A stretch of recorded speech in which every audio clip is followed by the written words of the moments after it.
अस्सलाम वालेकुम दोस्तों, मैं ਤੁਹਾਡਾ ਆਪਣਾ ਮੁੰਨਾ ਤੇ ਅਕਰਮ ਦਾਸ ਆਫੀਸ਼ੀਅਲ ਚੈਨਲ 'ਚ ਤੁਹਾਨੂੰ ਖੁਸ਼ ਆਮਦੀਦ ਕਰਨੇ ਤੇ ਆਓ। ਪਾਕਿਸਤਾਨ ਦੇ ਸੁਪਰਸਟਾਰ ਬਹੁਤ ਵੱਡੇ ਜਿਨ੍ਹਾਂ ਨੇ ਬਾਹਰ ਦੇ ਮੁਲਕਾਂ 'ਚ ਜਾ ਕੇ ਵੀ ਪਾਕਿਸਤਾਨ ਦਾ ਨਾਮ ਰੋਸ਼ਨ ਕੀਤਾ ਤੇ ਸਰਦਾਰ ਕਮਾਲ ਸਾਹਿਬ ਤੇ ਨਾਲ ਉਹਨਾਂ ਦੇ ਅਕਰਮ ਦਾਸ ਸਾਹਿਬ बैठे ਆ उधर ਉਹਨਾਂ ਨੂੰ ਮਿਲ। अस्सलाम वालेकुम उस्ताद जी। वालेकुम सलाम जनाब। ये तो रखो कोल मेरे को है तो वालेकुम सलाम जी। मैं बहुत खुशी हुई मैनू अकरम दास ऑफिशियल चैनल ते मैनू इन्होंने मौका दिता तो मैं हाजिर होया। अज अकरम दास साहब साडे नाल ने और मुन्ना जी भी साडे नाल ने जी। मेरा मुन्ना जी ने पहला शो फर्स्ट टाइम मैं ऑन कैमरा मुन्ना जी ने होया वा तो मुन्ना जी बड़ी खुशी तुहानू मिल के। मेहरबानी उस्ताद जी। अब देख लो जी जिवें दे ने तुहाडे सामने लैन दे ने जी। माशाल्लाह उसे तरह रहेंगे। शेप शूट नहीं कराते की गल हालात बेहतर नहीं हो रहे या की वजह है? थल्ले होर काले निकल आंदे हाँ इस करके अने बन ठन के रहा करो। तो माशाल्लाह अच्छे पैसे वैसे मिल रहे हैं, सारा कुछ हो रहा। अल्लाह ने नाम ही देता है फैसलाबाद च, बल्कि लोग पूछते रहे दूर दूसरी जगह तो कि मुन्ना कौन है, मैं कहना मैंने आप नहीं पता गुआचा तो अकरम साहब कैसे जा रहे हैं जी अपना चैनल? जी अलहमदुलिल्लाह बहुत अच्छा जी, बड़ी मेहरबानी। तुसी काफ़ी टाइम कढ़िया साडे लई। इन्नी दूरों रात नूं तुसी 1 वजे 2 वजन दे हुण ते तुसी टाइम कढ़ के ते साडे कोल आए ते शरीफ लिआंदी, तुहाडी बड़ी मेहरबानी। सर तुहाडा आर्डर सी ते सानू आना पैना सी। जिहड़ी गल है ਅਸੀਂ ਤੇ ਰਿਕੁਐਸਟ ਕੀਤੀ ਜਾਂਦੀ, ਵੱਡਿਆਂ ਨੂੰ ਆਰਡਰ ਨਹੀਂ ਕੀਤਾ ਜਾਂਦਾ। ਉਹ ਤੁਸੀਂ ਫੇਸਬੁੱਕ ਤੇ ਕੀਤੀ ਸੀ ਨਾ? ਆਰਡਰ ਤੁਹਾਡਾ ਚੱਲਦਾ ਜੀ, ਸਾਡਾ ਕਿੱਥੇ ਆਰਡਰ ਚੱਲਦਾ ਜੀ। ਤੇ ਤੁਸੀਂ ਮੈਨੂੰ ਤਾਂ ਪਤਾ ਸੀ ਤੁਸੀਂ ਸ਼ਾਇਦ ਚਲੇ ਗਏ ਹੋ ਇੰਗਲੈਂਡ, ਚਲੇ ਗਏ ਹੋ ਫਿਲਮ ਲਈ ਸ਼ੂਟਿੰਗ ਲਈ। ਨਹੀਂ ਜੀ ਫਿਲਮ ਅਸੀਂ ਜਾ ਰਹੇ ਹਾਂ 12 ਜਨਵਰੀ ਨੂੰ। ਅੱਛਾ ਮਤਲਬ ਚੱਲ ਮੇਰਾ ਪੁੱਤ ਪਾਰਟ 3 ਲਈ 3 ਲਈ। ਅੱਛਾ ਅੱਛਾ ਅੱਛਾ। ਹਾਂ ਅਗਲੇ ਮਹੀਨੇ ਜਾ ਰਹੇ। ਜਾਣਾ ਸੀ ਲਾਕਡਾਊਨ ਲੱਗ ਗਿਆ, ਉਹਦੀ ਵਜ੍ਹਾ ਤੋਂ ਫਿਰ ਇੱਥੇ ਮੈਂ ਕਿਹਾ ਚਲੋ ਘਰ ਦਾ ਹੀ ਲਾਕ ਖੋਲ ਕੇ ਫਿਰ ਬਹਿ ਗਏ ਇੱਥੇ। ਹਾਂ ਨਹੀਂ ਬਿਲਕੁਲ ਸਹੀ। ਉਹ ਮੇਰੇ ਖਿਆਲ ਇੰਗਲੈਂਡ ਥੋੜੀ ਪਰੇਸ਼ਾਨੀ ਚੱਲ ਰਹੀ ਹੈ ਜੇ, ਮਗਰ ਕੰਮ ਵੀ ਚੱਲ ਰਿਹਾ ਉੱਥੇ। ਤੇ ਤੁਸੀਂ 12 ਜਨਵਰੀ ਜਾਓਗੇ ਹੁਣ ਇਨਸ਼ਾਅੱਲਾ। ਪਾਰਟ 3 ਤੁਹਾਡਾ ਆਏਗਾ ਜੀ, ਪਾਰਟ 3 ਕਰਨ ਅਸੀਂ ਜਾ ਰਹੇ ਹਾਂ। ਚਲੋ ਜੀ ਬੜੀ ਖੁਸ਼ੀ ਦੀ ਗੱਲ ਹੈ ਸਾਡੇ ਨੂੰ, ਤੁਹਾਨੂੰ ਐਡਵਾਂਸ ਮੁਬਾਰਕ। ਬੜੀ ਮਿਹਰਬਾਨੀ ਜੀ। ਅਸੀਂ ਤੇ ਹੁਣ ਕੰਮ ਸ਼ੁਰੂ ਕੀਤਾ, ਤੁਸੀਂ ਤੇ ਉਦੋਂ ਦਾ ਕੰਮ ਕਰਨ ਦੇ। ਫਿਲਮਾਂ ਉਦੋਂ ਸ਼ੁਰੂ ਵੀ ਨਹੀਂ ਸੀ ਹੋਈਆਂ ਜਦੋਂ ਦੀਆਂ ਫਿਲਮਾਂ ਕਰਨ ਦੇ। ਉਦੋਂ ਮੈਂ ਕਿਹਾ ਡੀਜ਼ਲ ਵਾਲੇ ਕੈਮਰੇ ਹੁੰਦੇ ਸਨ। ਮੈਂ ਤਾਂ ਉਦੋਂ ਹੀ ਫਿਲਮ ਕਰ ਜੋ ਕਿੱਕ ਮਾਰ ਕੇ ਕੈਮਰਾ ਸਟਾਰਟ ਕਰੀਦਾ ਸੀ ਹੈ ਜੀ। ਮੈਂ ਤਾਂ ਬਹੁਤ ਪੁਰਾਣੀਆਂ ਫਿਲਮਾਂ ਕੀਤੀਆਂ ਨਾ। ਤੇ ਸਰਦਾਰ ਸਾਹਿਬ ਤੁਸੀਂ ਸ਼ੂਟਿੰਗਾਂ ਆਊਟਡੋਰ ਕਰਨ ਜਾਂਦੇ ਰਹੇ ਹੋ ਕਾਫੀ? ਹਾਂਜੀ ਹਾਂਜੀ ਦੂਰ ਦੂਰ ਤੱਕ। ਤੇ ਉੱਥੋਂ ਦਾ ਕੋਈ ਵਾਕਿਆ ਤਾਂ ਸੁਣਾਓ ਕੋਈ ਆਪਣੀ ਸ਼ੂਟਿੰਗਾਂ ਦਾ। ਸ਼ੂਟਿੰਗਾਂ ਦੇ ਕੋਈ ਇੱਕ ਵਾਕਿਆ ਨੇ ਜੀ। ਅਕਰਮ ਸਾਹਿਬ ਬੜੇ ਬੜੇ ਦੂਰ ਸ਼ੂਟਿੰਗਾਂ ਕੀਤੀਆਂ ਨੇ, ਬੜੇ ਬੜੇ ਮੁਖਤਲਿਫ ਵਾਕਿਆਤ ਹੋ ਜਾਂਦੇ ਨੇ। ਉਹ ਮੈਨੂੰ ਯਾਦ ਆ ਰਿਹਾ ਕਿ ਅਸੀਂ ਨਾ ਇੱਕ ਫਿਲਮ ਦੀ ਸ਼ੂਟਿੰਗ ਸੀ 12 ਕੋ।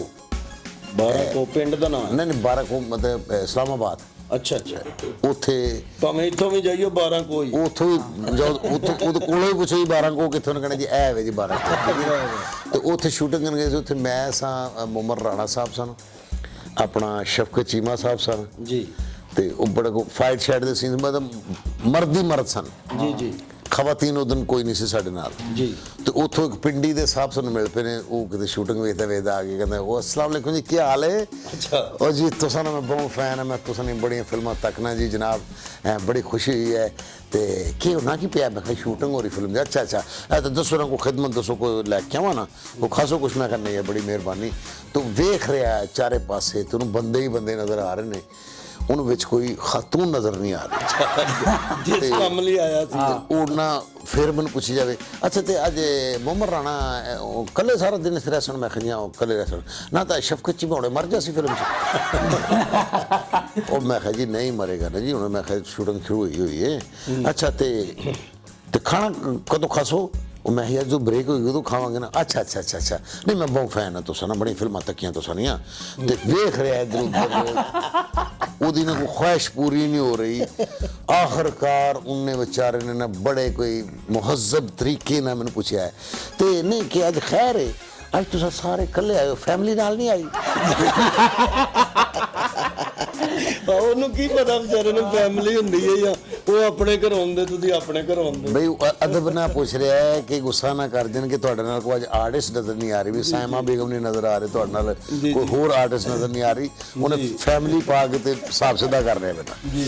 ਤੇ ਉਹ ਫਿਲਮਾਂ ਦੇ ਬਗੂਏ ਤੇ ਜੀ ਅਕਰਮ ਸਾਹਿਬ ਬੜੇ ਬੜੇ ਹੁੰਦੇ ਰਹਿੰਦੇ ਨੇ, ਡਰਾਮਿਆਂ ਦੇ, ਫਿਲਮਾਂ ਦੇ। ਇਸ ਤੋਂ ਬਾਅਦ ਵੀ ਕਿਤੇ ਸ਼ੂਟਿੰਗ ਤੇ ਗਏ ਤੁਸੀਂ? ਜੋ ਮੈਂ ਉਹੀ ਦੱਸਣ ਲੱਗਾ, ਇੱਕ ਫਿਲਮ ਦੀ ਸ਼ੂਟਿੰਗ ਸੀ ਫੈਸਲਾਬਾਦ, ਉਹਨਾਂ ਰੱਖੀ ਉੱਥੇ ਦੂਮੜ ਹਾਊਸ 'ਚ। ਨਾ ਹੀ ਕਹਿੰਦੇ ਨੇ ਦੂਮੜ ਹਾਊਸ 12 ਕੋ। ਉਹ ਬਸ ਲੋਕੇਸ਼ਨ ਮਿਲ ਗਈ ਨਾ, ਉਹ ਨਹਿਰ ਦੇ ਉੱਤੇ ਬੜਾ ਉਹ ਜੀ ਦੂਮੜ ਹਾਊਸ 'ਚ ਸ਼ੂਟਿੰਗ ਹੋ ਰਹੀ ਸੀ ਤੇ ਮੈਂ ਲਾਹੌਰ ਗਿਆ ਸੀ, ਹਾਲਾਂਕਿ ਫੈਸਲਾਬਾਦ ਆਪਣਾ ਸ਼ਹਿਰ ਹੈ। ਤੇ ਉਹ ਸ਼ੂਟਿੰਗ ਨਾ ਰਾਤੀ ਕੋਈ 4 ਵਜੇ ਖਤਮ ਹੋਈ ਹੈ ਤੇ ਮੈਂ ਵਾਪਸ ਲਾਹੌਰ ਹੀ ਆਉਣਾ ਸੀ ਜੀ ਤੇ ਉਹ ਇੱਕ ਲੜਕੀ ਵਿਚਾਰੀ ਨਾ ਉੱਥੋਂ ਨੱਸੀ ਮੇਰੇ ਵੱਲ ਤੇ ਤੁਸੀਂ ਕਿੱਥੇ ਜਾ ਰਹੇ ਹੋ? ਮੈਂ ਕਿਉਂ? ਲਾਹੌਰ ਜਾ ਰਹੇ? ਮੈਂ ਕਿਹਾ ਕਹਿੰਦੀ ਤੁਸੀਂ ਖੁਦਾ ਦਾ ਵਾਸਤਾ ਮੈਨੂੰ ਨਾਲ ਲੈ ਕੇ ਜਾਣਾ ਹੈ। ਮੈਂ ਕਿਹਾ ਤੂੰ ਘਬਰਾਈ ਕਿਉਂ? ਇੱਕ ਗੱਲ ਕੀ?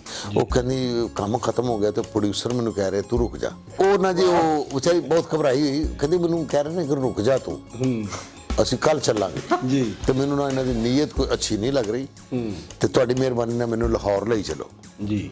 ਉਹ ਮੈਂ ਕਿਹਾ ਐਸੀ ਕਿਹੜੀ ਗੱਲ ਹੈ, ਤੁਸੀਂ ਆਓ। ਮੈਂ ਕਿਹਾ ਲਾਹੌਰ ਚਲੋ ਬਿਸਮਿਲ੍ਲਾ। ਤੁਸੀਂ ਕਿਹਾ ਗੱਡੀ 'ਚ ਪਵੋ, ਉਹਨਾਂ ਦੀ ਨੀਅਤ ਨਹੀਂ ਠੀਕ। ਨਹੀਂ ਨਹੀਂ ਨਹੀਂ ਨਹੀਂ ਨਹੀਂ ਉਹ ਮੇਰੀ ਮੈਨੂੰ ਠੀਕ ਅੱਛਾ ਜੀ। ਤੇ ਨਹੀਂ ਅੱਲਾ ਰਹਿਮ ਕਰੇ ਪੁੱਤਰ, ਜਿਨ੍ਹਾਂ ਦੀ ਨੀਅਤ ਠੀਕ ਨਾ ਉਹ ਵੀ ਕਾਲੇ ਹੁੰਦੇ। ਉਹ ਮੁੰਨੇ ਰਹਿ ਜਾਂਦੇ ਤੇ ਉਹ ਨਾ ਉਹਦੀ ਵਾਲਦਾ ਦੇ ਨਾਲ ਸੀ, ਬੜੀ ਬਜ਼ੁਰਗ ਜੀ ਔਰਤ। ਉਹ ਮਾਈ ਤੁਸੀਂ ਵੇਖੀ ਹੋਈ ਡਰਾਮਾ ਚੱਲਾ ਜਨ ਸਿੰਘ ਉਹਦੇ ਫੌਤ ਹੋ ਗਏ ਨੇ, ਬੜੀ ਤਿੱਖੀ ਜਿਹੀ ਮਾਈ ਸੀ, ਇੰਜ ਕਰਕੇ ਬੜਾ ਮਾਈ ਹੁੰਦਾ, ਮਿੱਧੇ ਮਨੱਕੇ ਵਰਗਾ ਮੂੰਹ ਸੀ। ਉਹ ਕਿਹੜੇ ਉਹ ਬਜ਼ੁਰਗ ਜੀ ਮਾਈ ਹੁੰਦੀ ਸੀ, ਬੜੀ ਤੱਤੀ ਮਾਈ ਹੁੰਦੀ ਸੀ। ਤੁਸੀਂ ਇੰਜ ਕਰਕੇ ਉਹਦੀ ਉਸ ਲੜਕੀ ਦੇ ਕੋਲੋਂ ਵੀ ਲੰਘੇ ਤਾਂ ਕਹੇ ਵੇ ਅਕਰਮ ਪਰ ਰਾਣੀ ਕਿ ਤੂੰ ਮੇਰੀ ਕੁੜੀ ਦੇ ਕੋਲੋਂ ਲੰਘਦੇ ਹੈ। ਮਤਲਬ ਉਹ ਲੜਾਕੀ ਜੀ ਮਾਈ ਸੀ। ਅੱਛਾ ਉਹਨਾਂ ਦੀ ਉਹ ਬੇਟੀ ਸੀ ਤੇ ਉਹ ਮੈਂ ਕਿਹਾ ਜੀ ਆ ਜਾਓ ਤੁਸੀਂ। ਉਹ ਅਮੌਰੀ ਵੀ ਆ ਗਏ ਨੇ, ਉਹ ਲੜਕੀ ਵੀ ਆ ਗਈ, ਉਹ ਪਿੱਛੇ ਗੱਡੀ ਤੇ ਬਹਿ ਗਏ ਨੇ ਜੀ। ਕੋਈ ਇੱਕ ਬੰਦਾ ਹੋਰ ਲਾਹੌਰ ਜਾ ਰਿਹਾ। ਮੈਂ ਕਿਹਾ ਜੀ ਲਾਹੌਰ ਜਾ ਰਹੇ ਜੀ ਯਾਰ ਮੈਂ ਵੀ ਜਾਣਾ। ਮੈਂ ਕਿਹਾ ਚੱਲ ਤੂੰ ਵੀ ਬਹਿ ਜਾ। ਉਹ ਵੀ ਬਹਿ ਗਿਆ, 3 ਪਿੱਛੇ ਪੂਰੇ ਹੋ ਗਏ। ਇੱਕ ਬੰਦਾ ਹੋਰ ਲਾਹੌਰ। ਮੈਂ ਕਿਹਾ ਜੀ ਲਾਹੌਰ ਤੇ ਬਹਿ ਜਾ। ਮੈਂ ਕਿਹਾ ਬਹਿ ਜਾ ਯਾਰ। ਹੁਣ ਇੱਕ ਬੰਦਾ ਅੱਗੇ ਬਹਿ ਗਿਆ ਤੇ ਪਿੱਛੇ ਉਹ ਮਾਵਾਂ ਧੀਆਂ ਬਹਿ ਗਈਆਂ, ਇੱਕ ਫਾਈਟਰ ਸੀ ਪਤਾ ਨਹੀਂ ਕੋਈ ਬਹਿ ਗਿਆ। ਸਿੰਗਰ ਰੋਡ ਹੁੰਦਾ ਸੀ ਫੈਸਲਾਬਾਦ ਤੋਂ ਆਪਣਾ ਲਾਹੌਰ ਦਾ ਜੀ। ਅਸੀਂ ਜੋ ਉੱਥੋਂ ਕੋਈ 4 ਵਜੇ ਨਿਕਲੇ ਹਾਂ ਤੇ ਆ ਰਹੇ ਹਾਂ ਰਸਤੇ 'ਚ। ਹੁਣ ਸਿਚੁਏਸ਼ਨ ਇਹ ਬਣੀ ਹੈ ਕਿ ਸਿੰਗਰ ਰੋਡ ਤੇ ਨਾ ਕੋਈ ਲਾਹੌਰ ਵੱਲੋਂ ਗੱਡੀ ਜਾ ਰਹੀ ਹੈ ਤੇ ਨਾ ਕੋਈ ਫੈਸਲਾਬਾਦ ਵੱਲੋਂ ਆ ਰਹੀ, ਇਕੱਲਾ ਮੈਂ ਜਾ ਰਿਹਾ ਗੱਡੀ 'ਚ ਤੇ ਪਿੱਛੇ ਸਭ ਸੁੱਤੇ ਨੇ। 3-4 ਮੁਸਾਫਰ ਸੁੱਤੇ ਨੇ, ਸਭ ਸੌਂ ਗਏ ਨੇ ਗੱਡੀ 'ਚ। ਡੈਡ ਬਾਡੀ ਲੈ ਕੇ ਜਾ ਰਹੇ ਤੇ ਮੈਨੂੰ ਇਹ ਵੀ ਲੱਗੀ ਤੇ ਮੈਂ ਲਾਈ ਸੀ ਕੁਆਲੀ ਜੀ, ਅਲੀ ਮੌਲਾ ਸਰਕਾਰ ਦੀ ਕੁਆਲੀ ਚੱਲ ਰਹੀ ਸੀ ਤੇ ਸਨਾਟਾ ਰੋਡ ਤੇ ਕੋਈ ਅੱਗੇ ਪਿੱਛੇ ਨਹੀਂ। ਅਲੀ ਮੌਲਾ ਅਲੀ ਮੇਰੀ ਕੁਆਲੀ ਮੈਂ ਸੁਣਦਾ ਜਾ ਰਿਹਾ ਤੇ ਗੱਡੀ ਚਲਾ ਰਿਹਾ। ਕੁਆਲੀ ਤੁਸੀਂ ਇਸ ਲਈ ਲਾਈ ਕਿ ਮੁਤਮਿਨ ਰਹਿਣ ਕਿ ਬਹੁਤ ਸ਼ਰੀਫ ਆਦਮੀ ਯਾਰ ਅਲਹਮਦੁਲਿਲਾ ਸ਼ਰੀਫ ਹੀ ਹੈ ਯਾਰ। ਆਪਣਾ ਉਰਦੂ ਗੁਲ ਗਾਜ਼ੀ ਸਾਹਿਬ ਮੈਂ ਵੀ ਗੱਲ ਕਰ ਰਿਹਾ ਮਨਵਰ ਸ਼ਰੀਫ ਸਾਹਿਬ। ਤੇ ਉਹ ਨਾ ਜੀ ਸਨਾਟਾ ਤੇ ਕੁਆਲੀ ਹੈ ਤੇ ਮੈਂ ਸ਼ੀਸ਼ੇ 'ਚ ਵੇਖ ਰਿਹਾ ਸਭ ਸੁੱਤੇ ਨੇ। ਇੱਕ ਟਾਈਮ ਅਕਰਮ ਸਾਹਿਬ ਆਇਆ ਕਿ ਇੱਕ ਨਾਰਾ ਜਿਹਾ ਵੱਜਾ ਗੱਡੀ 'ਚ ਜੀ ਤੇ ਇੱਕ ਹੱਥ ਮੇਰੇ ਇੱਥੇ ਆਇਆ ਤੇ ਮੈਨੂੰ ਨੇ ਖਿੱਚਣਾ ਸ਼ੁਰੂ ਕੀਤਾ ਪਿੱਛੇ ਤੇ ਨਾਰੇ ਲੱਗ ਰਹੇ ਨੇ ਯਾ ਅਲੀ ਤੇ ਮੈਂ ਗੱਡੀ ਮੇਰੇ ਤੋਂ ਦੂਰ ਹੁੰਦੀ ਜਾ ਰਹੀ ਹੈਂਡਲ ਤੇ ਪਿੱਛੋਂ ਦੂਜਾ ਹੱਥ ਹੀ ਪੈ ਗਿਆ ਤੇ ਪਿੱਛੋਂ ਲੜਕੀ ਦੀ ਆਵਾਜ਼ ਆ ਰਹੀਆਂ ਕੁਆਲੀ ਬੰਦ ਕਰ ਦਿਓ, ਕੁਆਲੀ ਬੰਦ ਕਰ ਦਿਓ, ਅੰਮੀ 'ਚ ਬਾਬੇ ਆ ਗਏ ਨੇ। ਉਹ ਤੁਸੀਂ ਯਕੀਨ ਕਰੋ ਮੈਂ ਖੋ ਮੇਰਾ ਟੇਪ ਤੱਕ ਹੱਥ ਪਹੁੰਚੇਗਾ ਤਾਂ ਮੈਂ ਬੰਦ ਕਰਾਂਗਾ। ਉਹਨੇ ਕਿਹਾ ਕੁਆਲੀ ਬੰਦ ਹੋਣੀ ਤੇ ਜਿਹੜਾ ਤੁਹਾਡੇ ਨਾਲ ਫਰੈਂਡ ਤੇ ਬੈਠੇ ਉਹ ਸੁੱਤਾ ਹੈ, ਉਹਨੂੰ ਪਤਾ ਨਹੀਂ, ਉਹਨੂੰ ਮੈਂ ਕੋੜੀਆਂ ਮਾਰ ਰਿਹਾ ਪਤਾ ਨਹੀਂ ਵਿਚਾਰਾ ਸਈਦ ਫਾਈਟਰ ਸੀ, ਉਹ ਸਾਈਕਲ ਤੇ ਸੌਂ ਜਾਂਦਾ ਸੀ। ਗੱਡੀ ਤੇ ਉਹਦੇ ਲਈ ਫਿਰ ਪੀਸੀ ਹੋਟਲ ਸੀ। ਉਹ ਭਾਈ ਨੂੰ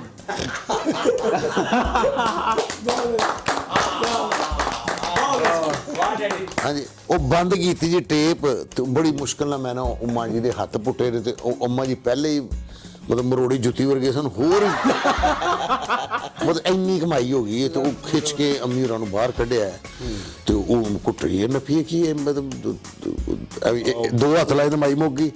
ਕੁੱਟਣੀ ਜਿਹੀ ਨਹੀਂ ਸੀ, ਛੋਟੀ ਜਿਹੀ ਮਾਈ ਸੀ। ਲੈ ਦੋ ਹੱਥ ਲਾਏ ਮਾਈ ਉਹ ਜਿਹਨੂੰ ਪਾਣੀ ਪਾ ਮਾਈ ਤੇ ਮਾਈ ਨੂੰ ਮੈਂ ਹੋਇਆ ਕੀ ਕਹਿੰਦੀ ਜਦੋਂ ਕੁਆਲੀ ਲੱਗਦੀ ਨਾ ਅੰਮੀ 'ਚ ਬਾਬੇ ਆਈ ਨੇ। ਮੈਂ ਕਿਹਾ ਅੰਮੀ 'ਚ ਤੇ ਇੰਨੀ ਜਗ੍ਹਾ ਹੀ ਨਹੀਂ, ਬਾਬੇ ਆ ਕਿੱਥੇ ਜਾਂਦੇ ਨੇ।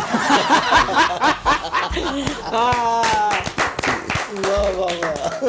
ਉਹ ਹਜ਼ੂਰ ਵਾਲਾ ਅੰਮਾ ਨੂੰ ਹੋਸ਼ ਆਈ। ਮੈਂ ਕਿਹਾ ਜੀ ਕੀ ਕਹਿੰਦੀ ਨਹੀਂ ਪੁੱਤਰ ਮੈਂ ਕੁਆਲੀ ਲੱਗੇ ਨਾ ਤੇ ਫਿਰ ਮੈਨੂੰ ਮੇਰੇ ਵਾਸ਼ ਨਹੀਂ ਆਉਂਦਾ, ਬਾਬੇ ਆਏ ਨੇ। ਤੁਸੀਂ ਤਾਂ ਡਿਸਕੋ ਗਾਣੇ ਲਾ ਮੈਂ ਫਿਰ ਮੈਂ ਜੀ ਸ਼ੇਖਪੁਰ ਤੋਂ ਅਕਰਮ ਰਾਈ ਸਾਹਿਬ ਮੇਰੇ ਭਰਾ ਨੇ ਉਹਨਾਂ ਦੀ ਕੇਸਰ ਲਈ ਫਿਰ ਉਹਨਾਂ ਨੇ ਮੈਨੂੰ ਬਾਖਫਾਜ਼ਤ ਬਾਖਰੀਅਤ ਲਾਹੌਰ ਪਹੁੰਚਾਇਆ। ਇੱਕ ਸਫ਼ਰਨਾਮਾ ਇਹ ਵੀ ਸੀ। ਵਾਹ ਵਾਹ ਬਹੁਤ ਆਲਾ। Thank you.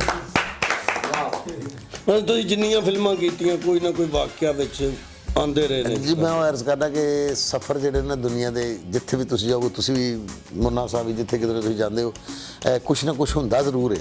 ਮਤਲਬ ਕੋਈ ਨਾ ਕੋਈ ਇੱਕ ਬਕੂਆ, ਕੋਈ ਨਾ ਕੋਈ ਹਾਦਸਾ ਲਾਜ਼ਮੀ ਹੁੰਦਾ ਹੈ। ਕੁਛ ਆਊਟਡੋਰ ਜਦੋਂ ਸ਼ੂਟਿੰਗ ਹੋ ਰਹੀ ਹੁੰਦੀ ਹੈ ਤਾਂ ਕੁਛ ਫਾਈਟਰ, ਕੁਛ ਉਹ ਜਿਹੜੇ ਕੋਰਸ ਵਾਲੇ ਕੁੜੀਆਂ, ਕੋਈ ਦੂਜੇ ਉਹ ਜਿਹੜੇ ਮਾੜੇ ਹੁੰਦੇ ਨੇ ਉਹ ਗਏ ਹੁੰਦੇ ਕਿਸੇ ਕੋਲ ਲਿਫਟ ਲੈ ਕੇ ਜਾਂ ਕਿਸੇ ਉਹ ਉਹਦੇ ਤੇ ਨਹੀਂ ਬੱਸ ਅਲੱਗ ਤੇ ਨਹੀਂ ਜਾਂ- ਮੈਂ ਕਹਿੰਦਾ ਹੁੰਦਾ ਨੇ ਵੀ ਇੱਥੇ ਚਲੋ ਕਨਵੇਂਸ ਹੁੰਦੀ ਰਹੀ ਕੋਈ ਬੱਸ ਸ਼ੂਟਿੰਗ ਦੂਰ ਤੇ ਬੱਸ ਤੇ ਚਲੇ ਗਏ ਜਾਂ ਮੈਂ ਕਹਿੰਦਾ ਕਿਧਰੇ ਵੀ ਜਾਓ ਥੀਏਟਰ ਕਰਨ ਗਏ ਹੋ ਕਿਧਰੇ ਤੁਸੀਂ ਗਏ ਹੋ ਇੱਕ ਅੱਧਾ ਵਕੂਆ ਲਾਜ਼ਮੀ ਹੁੰਦਾ ਹੈ ਜੀ, ਬਿਲਕੁਲ। ਉਹ ਤੁਸੀਂ ਅਸੀਂ ਜਿਵੇਂ ਪਿਛਲੇ ਦਿਨਾਂ ਦੇ ਵਿੱਚ ਮਲਤਾਨ ਡਰਾਮਾ ਕਰਨ ਮੁਲਤਾਨ ਸ਼ਰੀਫ ਗਏ ਆ ਠੀਕ ਤਾਂ ਹੈ ਜੀ ਸਾਨੂੰ ਬੜਾ ਅੱਛਾ ਉਹਨਾਂ ਨੇ ਉਹ ਕੀ ਉਹ ਰੈਸਟ ਹਾਊਸ ਸੀ ਉਹ ਸਰਕਟ ਹਾਊਸ ਸੀ ਤੁਸੀਂ ਸਰਕਟ ਹਾਊਸ ਦੇ ਵਿੱਚ ਰੈਸਟ ਦਿੱਤੀ ਹਾਂ ਨਹੀਂ ਉਹ ਨਾ ਹੈ ਸਰਕਟ ਹਾਊਸ ਸੀ ਲੇਕਿਨ ਮੈਨੂੰ ਜਿੰਨੇ ਦਿਨ ਮੈਂ ਰਹਿਣ ਲੱਗਾ ਮੈਂ ਜੇਲ੍ਹ 'ਚ ਹੀ ਮੁਲਤਾਨ ਦੀ ਜੇਲ੍ਹ 'ਚ ਹੀ ਕਿਉਂਕਿ ਸੁਬਾਹ 8 ਵਜੇ ਨਾਲ ਮੁੰਨਾ ਜੀ ਆ ਜਾਂਦੇ ਹਨ ਉਹ ਮਜ਼ਦੂਰ ਅੱਛਾ। ਤੇ ਨਾਲ ਕੰਮ ਹੋਣ ਡਿਆ ਸੀ ਉੱਥੇ ਠੱਕ ਠੱਕ ਠੱਕ ਠੱਕ ਉਹ ਅਸੀਂ ਹੁਣ ਸਾਰੀ ਰਾਤ ਜਾਗਦੇ ਰਹਿੰਦੇ ਡਰਾਮਾ ਕਰਕੇ ਜਾਣਾ ਸੁਬਾਹ ਹੋ ਜਾਂਦੀ ਸੀ ਨਮਾਜ਼ ਤੋਂ ਬਾਅਦ ਜਦੋਂ ਸੌਣਾ ਤੇ ਉਹਨਾਂ ਨੇ ਆ ਜਾਣਾ ਕੰਮ ਤੇ ਫਿਰ ਉਹਨਾਂ ਜਗਾ ਲੈਣਾ ਸਾਨੂੰ ਅਸੀਂ ਉੱਥੋਂ ਨਾ ਜੀ ਉਹਨਾਂ ਨੂੰ ਕਿਹਾ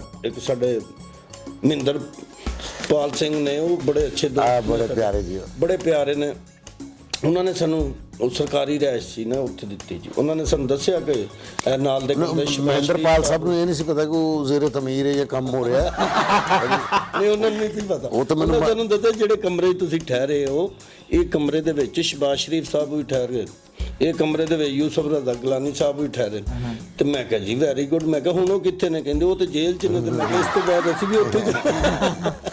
ਉਹ ਖੈਰ ਅਸੀਂ ਉਹਨਾਂ ਨੂੰ ਮਿਹਰਬਾਨੀ ਕਰਕੇ ਨਾ ਜੀ ਸਿਰਫ ਇਸ ਵਜ੍ਹਾ ਤੋਂ ਹੀ ਛੱਡ ਕੇ ਆ ਗਏ ਕਿ ਯਾਰ ਸਾਨੂੰ ਸ਼ੋਰ ਦੇ ਵਿੱਚ ਨੀਂਦ ਨਹੀਂ ਆ ਰਹੀ ਅਸੀਂ ਹੋਟਲ 'ਚ ਠਹਿਰੇ ਆ ਉੱਥੇ ਵੀ ਅਗਲੇ ਦਿਨ ਨਾ ਜੀ 8 ਵਜੇ ਨਾਲ ਉਹ ਬੰਦੇ ਲੱਗੇ ਨੇ ਤੇ ਉਹ ਵੀ ਲਾ ਰਹੇ ਨੇ ਕੋਈ ਸੀਲਿੰਗ ਜੀ ਜਿਹੜੀ ਹੁੰਦੀ ਆ ਜਿਹੜੀ ਅੱਜ ਕੱਲ ਚੱਲੀ ਨਹੀਂ ਸ਼ੀਟ ਉਹ ਲਾ ਰਹੇ ਹਨ ਉਹਨਾਂ ਵੀ 8 ਵਜੇ ਸਾਨੂੰ ਉਠਾ ਲਿਆ ਅੱਛਾ। ਭਾਜੀ ਕਹਿੰਦੇ ਇਹਦੇ ਨਾਲੋਂ ਤਾਂ ਫਿਰ ਉੱਥੇ ਹੀ ਠੀਕ ਸੀ ਇਹਨਾਂ ਸਫ਼ਰ ਕਿਉਂ ਕੀਤਾ ਨਹੀਂ ਮੈਨੂੰ ਸਰਕਟ ਹਾਊਸ ਉਸ ਗੱਲ ਤੁਸੀਂ ਜਿਸ ਪਾਸੇ ਸੁੱਤੇ ਹੋ ਨਾ ਜੀ ਪਹਿਲੇ ਥੋੜੇ ਉੱਥੇ ਵੱਜੇ ਨੇ ਠਕ ਠਕ ਠਕ ਮੈਂ ਉੱਠਿਆ ਤੇ ਉੱਠ ਕੇ ਮੈਂ ਉਹਨੂੰ ਖਿੜਕੀ ਚੋਂ ਵੇਖ ਰਿਹਾ ਕਿੱਥੇ ਵੱਜ ਰਹੇ ਨੇ ਤੁਸੀਂ ਉੱਠ ਕੇ ਤੁਸੀਂ ਵੇਖੇ ਤੇ ਤੁਸੀਂ ਉੱਠ ਕੇ ਇੱਧਰ ਆ ਕੇ ਸੋਫੇ ਤੇ ਲੇਟੇ ਫਿਰ ਉਧਰ ਵੱਜਣ ਲੱਗ ਪਏ ਨੇ ਮੈਂ ਕਿਹਾ ਥੋੜੇ ਨਾਲ ਤੁਹਾਡੇ ਪਿੱਛੇ ਹੀ ਹੈ ਸਾਰੀਆਂ ਫਿਲਮਾਂ ਦੇ ਵਿੱਚੋਂ ਤੁਹਾਡੀ ਚੂੜੀਆਂ ਫਿਲਮ ਜਿਹੜੀ ਵੱਜੀ ਸੀ ਉਹਨੇ ਤੇ ਧੋਣੇ ਧੋਤੇ ਜੀ ਉਹਨੇ ਤੇ ਬੜੇ ਭਲਾ ਕਿਉਂ ਵੱਜੀ ਸੀ ਉਹਦੇ ਜਲੂਰੀਆਂ ਸੋਹਣੀਆਂ ਸੀ